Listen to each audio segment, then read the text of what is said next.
And it's gone.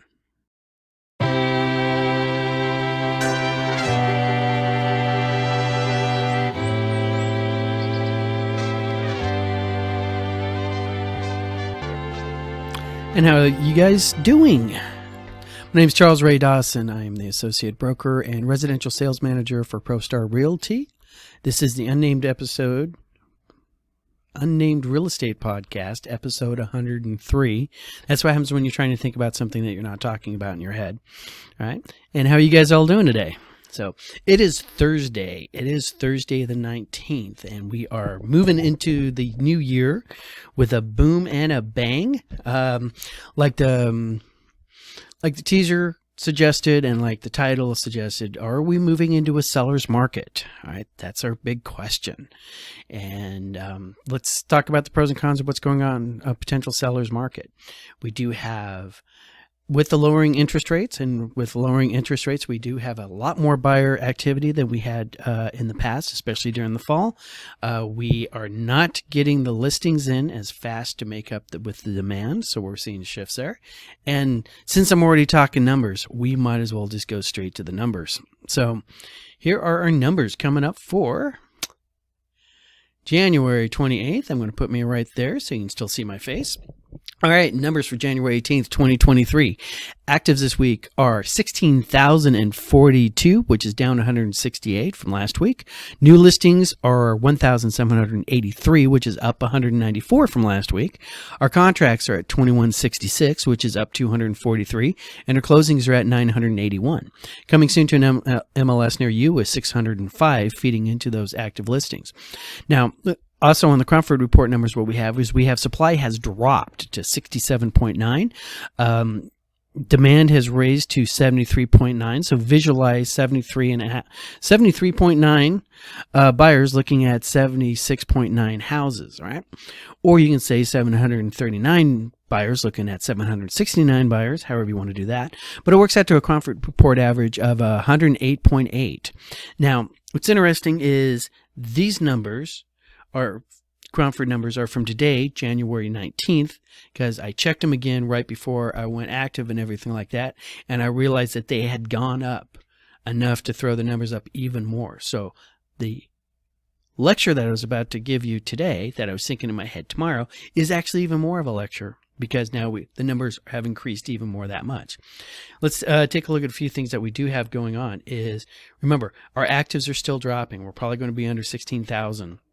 Right, we did peak out end of October. We've been slowly sliding down ever since. Our contracts are definitely coming back. We're in the 2000s now. This is very, very good for escrow officers, home inspectors, appraisers, real estate agents. All right, more houses are going under contract, and your closings are always going to lag a little bit by about 30 to 45 days. So you're not going to see 2,000 closings plus over here in this for about 30 days or so. But remember, we've been going up, right? Takes time to close. Sometimes things fall out of contract, right? But we're now moving back out of that. So all of you escrow companies who got rid of all your people because you're afraid the market was going to downturn and you really needed to make fourth quarter look good so you could get your bonuses, well, now you're going to have to start scrambling trying to hire all those people back. Do I sound bitter? No. I was never let go by a title company, all right, when I was working for title companies during the downturns, but a lot of my friends were, and I'm bitter for them. But hey, let's continue on with the numbers. So, Cromford Report numbers broken down per the individual cities. We are green across the board. Even Goodyear has turned themselves around. But let's take a look at this, right? All right. Fountain Hills is still the leader of the pack right now at 170.8. That is such a seller's mark right now. Paradise Valley, rich people, let's forget about them, right? They're all skewed over there. But Cave Creek, Chandler, look at Chandler. Chandler went up 44. They went from a low balanced market into a strong seller's market in a week. All right. Continuing on, Scottsdale. Okay. They were at 114, technically a seller's market, up 7. Now they're in 122. More of a seller's market. Phoenix went from 90 to 114. Very low end of a balanced market. That 0.2 was making it where you could still call them a balanced market. Now they're at 114 into the seller's range. Glendale great jump for them. They were actually in a buyer's market last week. They're in a seller's market now. All right, barely to barely, but there's your jump. All right, and then we get back and get down in the balanced market. Mesa at 105, they went from a seller's market to a balanced market. Tempe, same thing, balanced market. Now they're still in a balanced market, but they went from a seller's market. Let me restart because I got all excited about the buyers and sellers. Right, they were in a buyer's market, and now Tempe is in a balanced market. Right, remember these numbers under 90. All right, means that it is a buyer's market. Over 110 means they're in a seller's market. That's why Glendale made that big jump of 23%. Mesa made that jump of 39%. They were definitely into a buyer's market over there. Now they're into a balanced market. All right, same with Tempe. Avondale also makes the jump, pulling themselves out of a buyer's market. Gilbert, all right, Peoria. Now, Peoria hits that thing at 89.7. They are still technically in a buyer's market, but they used to be at 75.6, along with Surprise. Right? But like I said, Goodyear has been that off with that little red dot on this thing for like at least a month and a half. And we see that for the first time in forever, they are actually starting to come back, although they still are technically in a buyer's market, along with Queen Creek, Maricopa, and Buckeye. But Buckeye's up 11%. Right? So, is the rush on? The question is, how much do you believe this chart? This chart right here is the accepted contracts daily. It's basically this number right here done in such a way by the Cromford report where you can actually see, on a bar chart how it's been going up. We've been trending down, right? And then here's our huge spike. Notice this spike pretty much puts us right back at about August of last year, August 2022. Is this going to continue on? I really think so. Because as of yesterday, I got an email from one of my lenders, and you guys, long-term or even short-term, if you've listened to me over the last 2 weeks, right, I've been saying when you see interest rates in the 5s, you're going to see all hell break loose. Right? And I'm seeing lenders out there talking interest rates in the 5s with a 1-point buy down, which is a given in this market. Right? If you can't get a 1-point buy down, have a conversation with a real estate agent, because that should almost be, on your contract, you're going to be getting closing costs still. Right? Even at this market, because remember, we're in balance. We're just moving slowly into the seller's market. But have the sellers picked up on that? Are the sellers listening to Ray's podcast? Or are they listening to some other, MSN, CNN, whatever? Well, those guys are still doing national numbers and lagging and everything out. So I really think we're starting to turn the corner on this one. And everything that I'm seeing is reinforcing that. Now, the question is, when you are analyzing numbers and when you're trying to project out the future, are you identifying and understanding the data you're seeing correctly, or are you looking at confirmation bias? Confirmation bias is where you sit there and you only see what you want to see that lets you believe what you are already currently believing.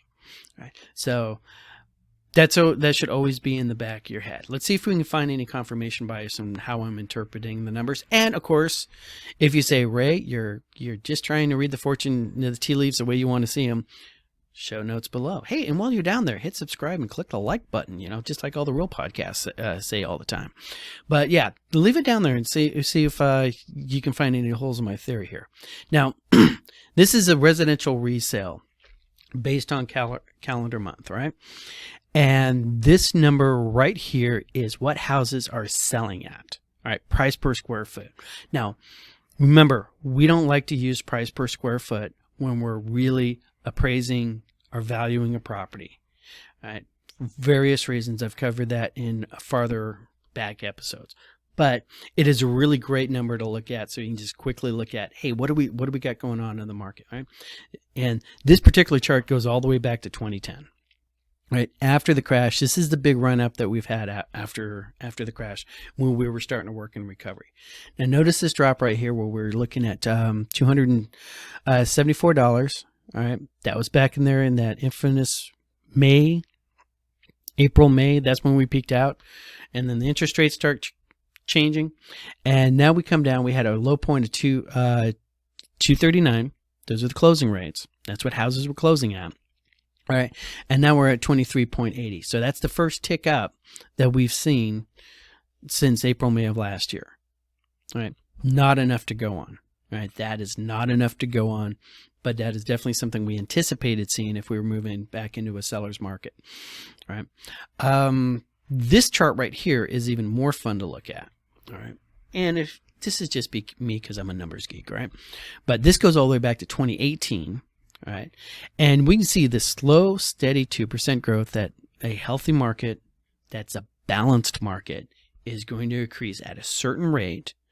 Right. And you can see how it comes in at 172 and ends at 180. All right. And then we come in at 181.93.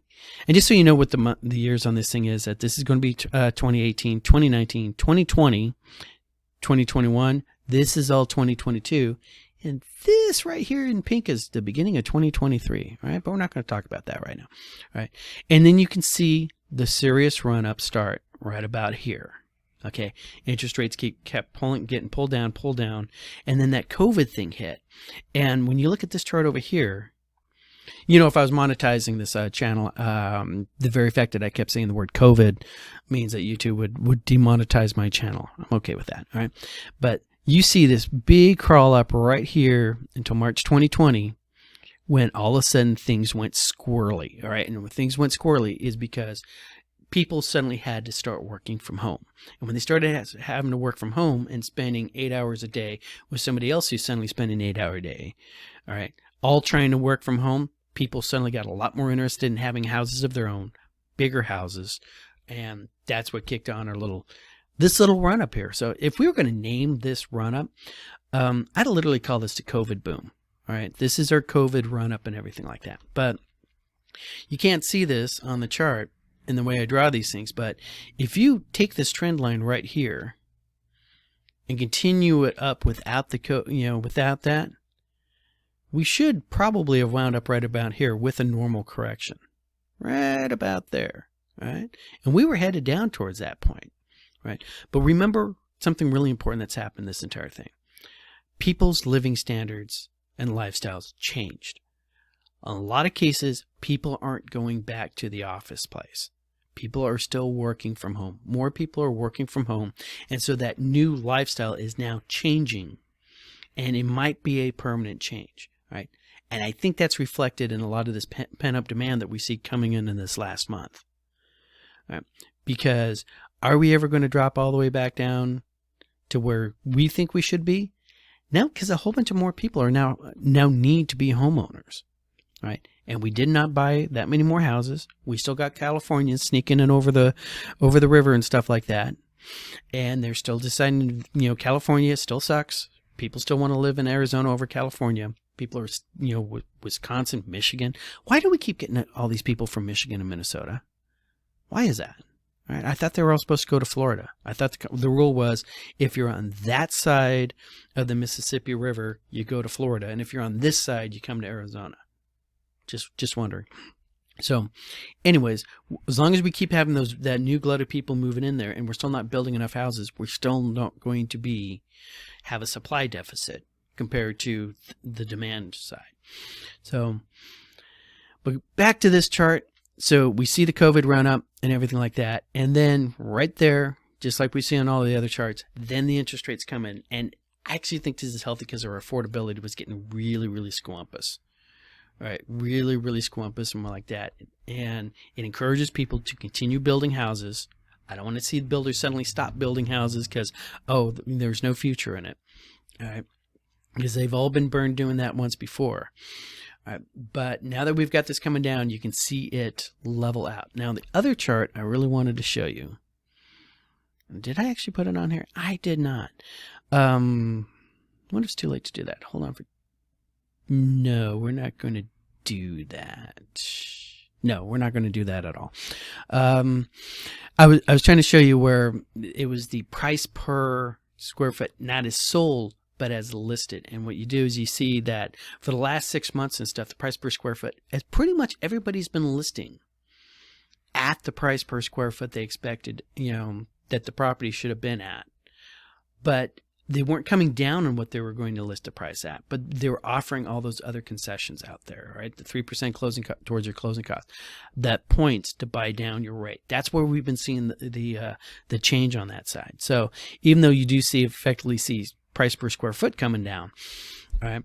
The original listings were still listing where they were 6 months ago. If you run the number 6 months ago and decide, well, this is what we're going to price the house at, they were pricing the house at the same point 6 months later. So that's just an interesting little tidbit I picked up on.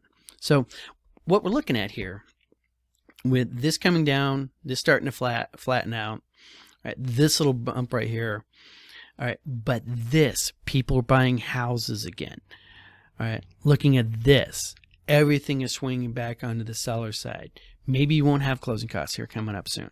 I think closing costs are going to be baked into the cake for quite some time. Right? I don't think you're going to start seeing closing costs start going away until the whole industry, the whole valley, all right, starts moving more back into the seller's thing. So it turns into one of those real case-by-case places. All right? All right. Can you get closing costs on your contract? Probably not in Fountain Hills. But if you're buying in Fountain Hills, you don't need closing costs. Right? You're probably coming in with a big chunk of cash.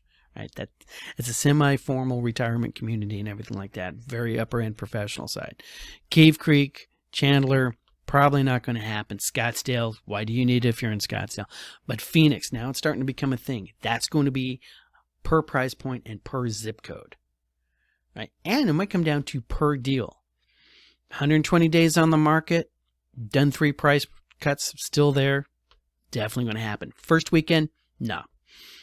All right, not in a hot neighborhood, not at a hot price point. All right, case by case basis. That's where you listen to your agent and figure out what your agent is advising you to do on that particular house, especially if you want the house. All right, come down Buckeye, Maricopa, Queen Creek. You know, if you want to write that offer and say, oh yeah, by the way, you're leaving the hot tub and the car I saw in the garage, that's where you get to write offers like that. All right, and probably still Goodyear, although Goodyear's coming back, but still, Queen Creek, Maricopa, Buckeye. You can be bold out there in those areas. So in that big chart of the market cycle, hey, you know what? I already told you we should be out of the despair. You should be mentally out of the despair point. Oh my God, this is going to keep going on. All right. People, if you're sitting there and you're very skeptical about what I'm saying, you're right here. All right. And if you're hopeful, maybe we can start showing some hope. That doesn't mean we can't slam back down. All right. We do have one more rate bump coming in as projected, February 1st. No idea what that guy's going to do. I don't even think he knows what he's going to do. You know, some of my friends saying, hey, we have to have Davos, the meeting first, and then they tell him what to do. All right. I got some tinfoil if you need that. But whatever. All right. You're going to hear about 15 different stories from 15 different people. Verify your sources. Look for that confirmation bias. Make sure your source isn't trying to get you to put your money into some other scheme like gold or canned goods or ammunition. Although I'm a big fan of buying ammunition for a rainy day.